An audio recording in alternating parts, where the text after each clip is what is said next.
ब्रजमोहन अग्रवाल ने केंद्रीय संचार मंत्री को और रेल मंत्री को धन्यवाद देते हुए प्रधानमंत्री नरेंद्र मोदी के प्रति आभार व्यक्त करते हुए कहा कि छत्तीसगढ़ के बस्तर के लिए मैंने एफएम रेडियो स्टेशन खोलने की मांग की थी, जिस पर केंद्र सरकार ने जगदलपुर, अंबिकापुर, कोरबा में माई एफएम रेडियो स्टेशन खोलने की स्वीकृति दी है। साथ ही छत्तीसगढ़ में रेल लाइन का विस्तार करने का भी केंद्र सरकार द्वारा प्रस्ताव है।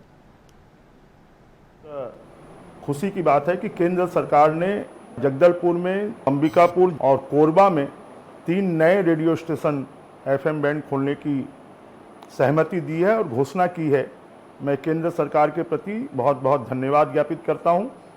साथ में केंद्रीय रेल मंत्री जी ने 6400 करोड़ की रेलवे लाइन जो छत्तीसगढ़ को उड़ीसा से और बंगाल से जोड़ेगी, उसकी भी स्वीकृति दी है और इसके माध्यम से छत्तीसगढ़ रेल की कनेक्टिविटी लगातार बढ़ेगी। मेरे द्वारा पिछले दिनों लोकसभा में इस संबंध में प्रश्न भी किया गया था।